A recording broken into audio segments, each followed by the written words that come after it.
Não só para ele, mas como toda a família, né? Toda a família. Foi tão difícil que nós recebemos o apelido de família do cacaio, porque todos carregavam cacaio. Sabe o que é cacaio? É aquele saco nas costas. Aquele saco nas costas. Lá da linha 86 norte, nós tínhamos ali um sítio e a gente não tinha meio de transporte e era a pé mesmo que a gente vinha e ia para a linha 86. Ele era criança na época? Ele era criança. Ele devia ter, quando ele chegou aqui, eu não tenho bem lembrança, mas parece que era 7 anos quando nós chegamos em São Miguel. E daí a senhora, junto com a família, veio direto para a linha? Não, nós nunca moramos na linha. Nós viemos para São Miguel. Você sabe ali onde é a Infomax, né? Uhum. Do lado de baixo, ali tinha uma construçãozinha de madeira.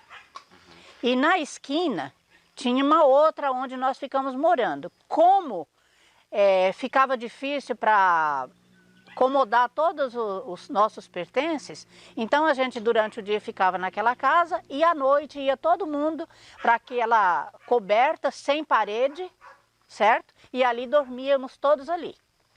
O meu esposo, meu falecido esposo, ele ia trabalhar no sítio e nós ficávamos na cidade. Aí os fins de semana, porque eu trabalhei no hospitalzinho do Dr. Paulo. Aí nos fins de semana, ou ele vinha para cá ou nós íamos para lá ajudar. E essa foi a nossa lida cotidiana no começo de São Miguel. Era muito sofrido, faltava muita coisa. Muita coisa, muita malária, né? Muita malária. A minha saudosa sogra, que na época morava com a gente também, um dia estava acamado ela, o falecido Okamoto, o Williams, e eles viraram para mim, minha sogra virou para mim e disse para mim assim: Adelina, vamos embora desse lugar porque vamos morrer todos aqui. A situação foi tão caótica que eu tive que vender vasilhinhas de sobremesa que eu tinha para comprar remédio. Eita. Foi assim bem difícil, mas graças a Deus a família unida, ela vence, É verdade. né? O Williams, toda a vida, desde criança, ele foi uma pessoa que lutou muito. Ele toda a vida teve persistência. Um exemplo, se ele pegasse um carrinho de madeira para fazer, enquanto ele não concluísse aquela obra, ele não estava satisfeito, certo? E ele era uma pessoa responsável. Com o passar dos tempos, nós compramos uma carrocinha com um animal, uma égua toda cheia de carrapato, toda danada. Mas é a realidade, né? Aí meu esposo desverminou, aplicou vitamina, então aquele era o nosso meio de transporte. O Williams, com 8 anos, ele trabalhava com aquela carrocinha fazendo carreto, certo? Um dia, o Williams foi fazer um carreto para um senhor que ainda mora aqui em São Miguel, que se chama Joaquim Panela. Um carreto de um fogão a gás. E a égua disparou com o Williams. Ele ia levar aquele fogão para o Marino. O Marino que era dono da serraria, mas naquele tempo ele tinha um comércio. E a égua disparou. O que aconteceu com o Williams? Aquele molequinho, pirrete, magrinho, com uma mãozinha ele segurava a rédea, com a outra mão ele segurava no banco para não cair, com um pezinho ele firmava e com o outro pé ele segurava o freio da carroça. Muito legal. E essa égua correu ali na Capitão Silvio, quando um senhor lá para frente, não me lembro quem, parou na frente da égua com um chapéu, fazendo com que a égua parasse, por pouco que a carroça não tombou, né? E eu, como mãe, vi uma cena daquela, vim correndo atrás, né? Aí quando conseguiram segurar o animal e fazer com que ela parasse, a pessoa que tinha mandado fazer o carreto, vai ver que estragou o fogão. Eu falei, não se preocupa, porque nós somos pobres, mas o meu filho tem pai e tem mãe. Se o fogão tiver estragado, nós vamos trabalhar e vamos pagar. Mas graças a Deus não estragou nada. Eu admiro a honestidade do Williams. Ele é uma pessoa honesta com os negócios dele. O Williams, ele gosta dos negócios dele, tudo direito, né? Sim. E a persistência que ele tem persistência no que ele faz. Com toda certeza, porque ele tem dom. O Williams, ele tem um dom extraordinário, com toda sinceridade, de mãe. Porque a gente vê que ele tem as quedas na vida matrimonial, mas quando ele se levanta, ele é uma pérola nas mãos do Senhor. O Williams canta muito bem, o Williams prega muito bem, ele conhece a palavra de Deus. Ele cai, mas a palavra de Deus diz que o justo cai, mas ele se levanta. E nós que estamos vivendo aqui nessa terra, como cristão, nós subimos uma escada e às vezes nós estamos quase no último degrau, nós caímos e começamos novamente. Então, o justo cai e se levanta, o ímpio cai e continua caído. E ele é uma pessoa que na vida matrimonial, de vez em quando ele escorrega e cai, mas ele se levanta com a graça de Deus. Com certeza, eu tenho por que me orgulhar, porque ele é um filho que ele sempre foi presente na minha vida, né? Não estou desfazendo dos outros, quero que deixar bem claro que todos eles são presentes na minha vida, mas o William sempre esteve mais perto de mim, né? O William sempre esteve aqui em São Miguel, principalmente depois do falecimento do pai, né? Ele sempre esteve presente. Nos momentos assim mais difíceis da minha vida, o Williams tem me acompanhado. Boa. Não, apoiar é uma coisa, né? E querer é outra. É. É claro que eu apoio o meu filho com o meu voto. Se eu puder falar alguma coisa a favor dele, é claro que eu vou falar. Porque jamais eu vou falar, denegrir a imagem do meu filho. Né? Mas o meu desejo é que ele não entre mais em política. Eu não gostaria. Nunca quis isso, entendeu? Mas é assim, meio difícil da gente responder, porque tem quantas vezes que a gente às vezes sente vontade de falar alguma coisa e não fala, né? Mas eu digo para ele o seguinte: eu estou aqui, sou sua mãe, estou aqui para o que der e vier, né? E acrescento: entrega o teu caminho ao Senhor, confia nele e o mais ele fará. É isso aí. Em primeiro lugar, Deus. Segundo, vida política e outras coisas. Quando nós colocamos Deus em primeiro lugar, as coisas funcionam. E acima de tudo, o que eu desejo para o Williams é a vida eterna em Cristo Jesus. O resto acontece. O resto acontece. Estou me referindo ao Williams porque você está me perguntando do Williams. Mas isso eu quero não só para ele, né? Lógico. Tá certo. Pois é, apesar que eu não falei tudo, né? Não falei do sacrifício que ele fez para entrar na linha 82. Um menino naquela idade. Chegou uns estrangeiros, pessoas estranhas, né?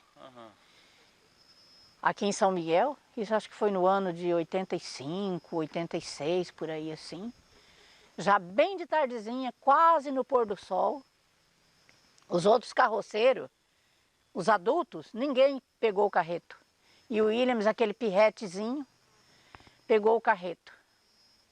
Fundou nessa linha 82, lá para o quilômetro 20. Naquela época, não tinha estrada, era só picadão. As pontes eram de tora. Eram tora as pontes. O Williams pegou aquele carreto. Aí o que aconteceu? O pai no sítio trabalhando e aqui na cidade só estava eu e as crianças e a minha saudosa sogra. O Williams não aparecia, deu 9 horas da noite, o Williams não aparecia. Aí eu fui na delegacia, peguei o meu menino menor, que é o Kleber, na época era menor, né? Peguei o Kleber, fui na delegacia, pedi ajuda. Contei que ele tinha saído, eu procurei os carroceiros e eles me falaram que ele tinha pegado um carreto que eles não pegavam. E ele pegou. Aí eu pedi ajuda, eles falaram: se a senhora abastecer o carro, nós vamos ver onde ele está. abasteci o carro na época, o carro da polícia, e fomos. Eu esqueci o nome do cabo que nós fomos juntos. Nós fomos, eu, meu menino menor e dois policiais. Nós fomos, quando estávamos entrando na 82, ali no posto, que hoje é o posto Teixeira, né? Uhum. Bem de longe, quando bateu o foco do carro da polícia, eu falei a ele estava vindo. Ele gostava de trabalhar sem camisa e em pé. Ele ficava de pé na carroça e sem a camisinha. E eu falei a ele que está vindo. Aí nós continuamos, encontramos com ele.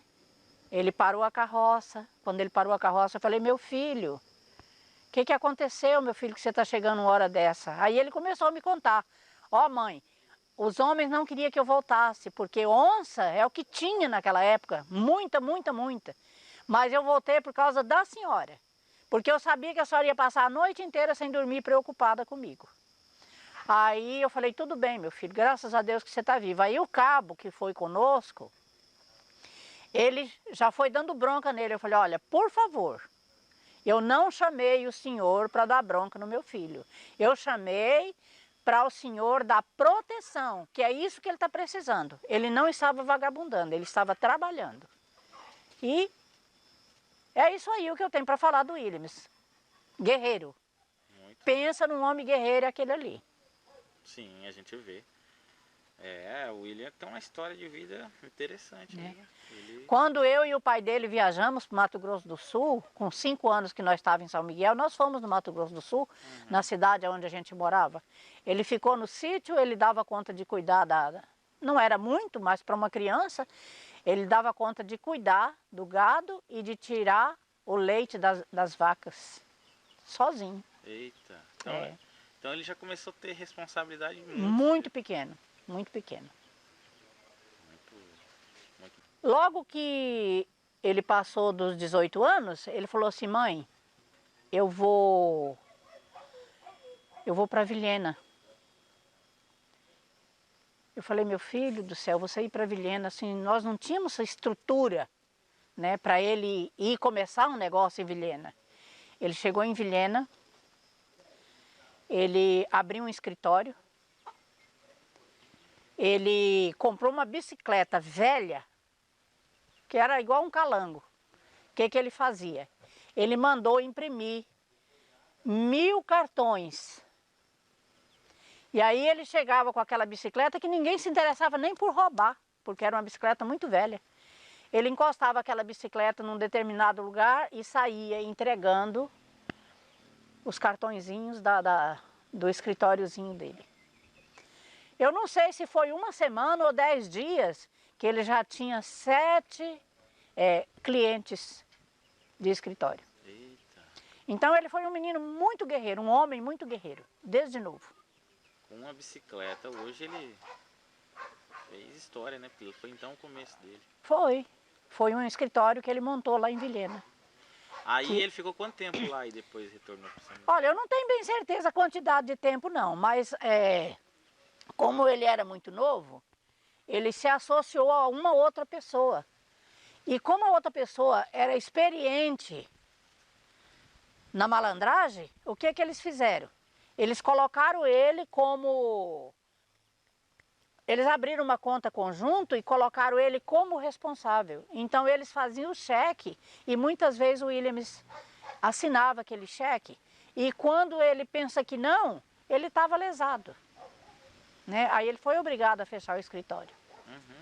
Tomou um prejuízo muito grande. Aí depois disso ele veio recomeçar em São Miguel? Não, ele foi a Colniza, que ele abriu uma escola de informática em Colniza. Ele ficou mais ou menos 2 anos, não tenho bem certeza se chegou isso não. Aí quando o pai faleceu, aí ele veio para cá e está aqui até hoje. Sim. E aqui em São Miguel, no começo dele, ele começou ali com a Infomax, ou como foi o começo dele? Começou com a Infomax mesmo. Uma lojinha pequenininha na esquina, né? E aí ele foi... E ele é muito trabalhador, né? Muito trabalhador. Muitas vezes, 3 horas da madrugada, você encontra o Williams na informática, trabalhando. Isso aí Isso aí depende do serviço. Muito trabalhador. Às vezes até prejudica a família. Por uma boa causa, né? Por uma boa causa. Mas nem todas compreendem, né?